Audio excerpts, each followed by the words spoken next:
نہ کسی سے ڈھنگ سے بات کر رہی تھیں اور نہ ہی کسی سوال کا جواب دے رہی تھیں۔ فرحین نے کئی بار پوچھنے کی کوشش کی مگر ہر مرتبہ انہیں یہی جواب ملا کہ ان کے سر میں شدید درد ہے۔ آخر کار وہ اپنے بھائی نعمان کے پاس گئی اور بولی، بھائی، مجھے یقین ہے کوئی بہت بڑی بات ہوئی ہے۔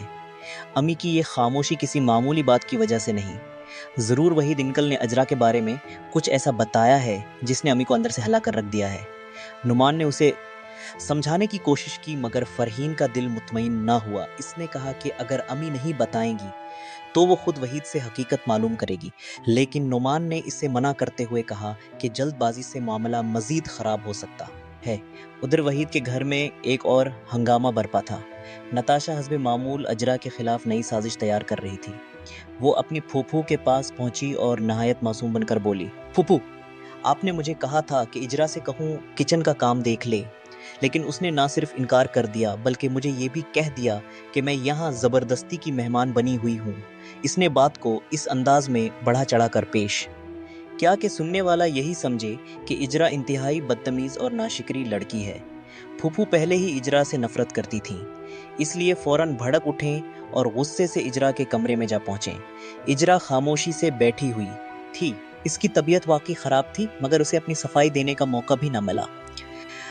پھوپھو نے آتے ہی سخت لہجے میں کہا، اب تمہاری ہمت اتنی بڑھ گئی ہے کہ گھر کے مہمانوں سے بھی بدتمیزی کرنے لگی ہو۔ اجرا نے دھیمے لہجے میں جواب دیا، خالہ، میری طبیعت ٹھیک نہیں تھی، اسی لیے میں نے نتاشا سے کہا تھا کہ اگر وہ چاہے تو خود کچن دیکھ لے۔ میرا مقصد ہرگز اسے برا کہنا نہیں تھا، لیکن اس کی کوئی بات نہ سنی گئی۔ الٹا اس پر الزام لگایا گیا کہ وہ اس گھر کو اپنا گھر نہیں سمجھتی بلکہ اسے برباد کرنے آئی ہے۔ اجرا کی آنکھوں میں آنسو آ گئے مگر اس نے پھر بھی ادب کا دامن نہ چھوڑا۔ پھوپھو نے زہر اگلتے ہوئے کہا، تم سمجھتی ہو کہ تم نے وحید کی ہمدردی حاصل کر لی ہے، مگر یاد رکھو ایک دن تمہارا اصل چہرہ سب کے سامنے آ جائے گا۔ عارفہ بھی اب تمہاری حقیقت جان چکی ہے، وہ کبھی اپنے بیٹے کی شادی تم جیسی لڑکی سے نہیں کرے گی۔ اجرا نے نہایت دکھ بھرے لہجے میں کہا، خالہ، میں نے تو پہلے دن سے اس رشتے سے انکار کیا تھا۔ اگر وہ لوگ برابر رشتہ لے کر آئے تو اس میں میرا کیا قصور ہے؟ مگر اس کی بات بھی مذاق بنا دی گئی۔ نتاشا نے طنز کرتے ہوئے کہا کہ اجرا ہمیشہ معصوم بننے کا ڈرامہ کرتی ہے تاکہ سب کی ہمدردی حاصل کر سکے۔ یہ ساری باتیں سن کر اجرا اندر سے ٹوٹتی جا رہی تھی۔ اسے یوں محسوس ہونے لگا جیسے اس کی زندگی کا ہر زخم دوبارہ تازہ ہو گیا ہو۔ اس نے دل ہی دل میں سوچا کہ آخر کب تک اسے ماضی کی سزا ملتی رہے گی؟ وہ تو خود اپنی قسمت کے ہاتھوں مجبور تھی، پھر ہر شخص اسے مجرم کیوں سمجھتا ہے؟ دوسری طرف عارفہ نے آخرکار نعمان کو اپنے کمرے میں بلا کر وہ حقیقت بتا دی جس نے انہیں پوری رات سونے نہ دیا تھا۔ وہ آہستہ آواز میں بولے، بیٹا، اجرا پہلے سے شادی شدہ ہے، بلکہ اس کی 2 شادیاں ہو چکی ہیں۔ پہلی شادی کے کچھ عرصے بعد اس کا شوہر فوت ہو گیا تھا اور دوسری شادی طلاق پر ختم ہوئی۔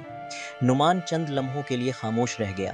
اسے اندازہ تھا کہ یہ خبر اس کی والدہ کے لیے کتنی بڑی ہوگی، مگر اس نے تحمل سے کہا، امی، شاید اسی لیے اجرا شروع سے اس رشتے سے انکار کر رہی تھی۔ عارفہ نے افسردگی سے کہا، مجھے تو کچھ سمجھ ہی نہیں آیا، میں نے سوچا بھی نہیں تھا کہ حقیقت اتنی مختلف ہوگی۔ میں تو اسے اپنی بہو بنانے کے خواب دیکھ رہی تھی، مگر اب سمجھ نہیں آ رہا کہ کیا فیصلہ کروں۔ نعمان نے بڑی سنجیدگی سے جواب دیا، امی، کسی کی زندگی میں پیش آنے والے حادثات اس کا قصور نہیں ہوتے۔ ہمیں فیصلہ کرنے سے پہلے یہ ضرور سوچنا چاہیے کہ اجرا نے یہ سب اپنی مرضی سے نہیں جھیلا۔ اسی دوران فرحین بھی وہاں آ گئی۔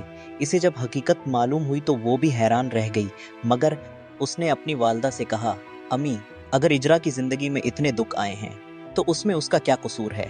پہلے آپ خود اس رشتے پر اصرار کر رہی تھی، حالانکہ اجرا انکار کر رہی تھی، اور اب صرف اس کے ماضی کی وجہ سے آپ اسے مسترد کر رہی ہیں۔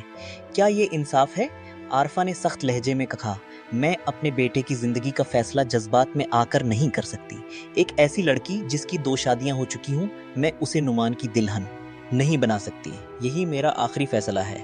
ادھر اجرا اپنے کمرے میں بیٹھی خاموشی سے آنسو بہا رہی تھی۔ وہ خود سے کہت رہی تھی، نفرت سہنے کی مجھے عادت ہو چکی ہے، آج کوئی مجھ سے نفرت کر رہا ہے تو یہ پہلی بار نہیں۔ شاید میری قسمت میں یہی لکھا ہے کہ ہر شخص میرے ماضی کو دیکھے اور میرے دل کو کبھی نہ سمجھے۔ نتاشا اور اس کی پھوپھو نے یہ دیکھ کر ایک نئی سازش بنائی۔ نتاشا بولی، اگر عارفہ اپنے بیٹے سے اس کی شادی نہیں کرے گی تو ہمیں کوئی اور رشتہ تلاش کرنا ہوگا تاکہ یہ ہمیشہ کے لیے اس گھر سے چلی جائے۔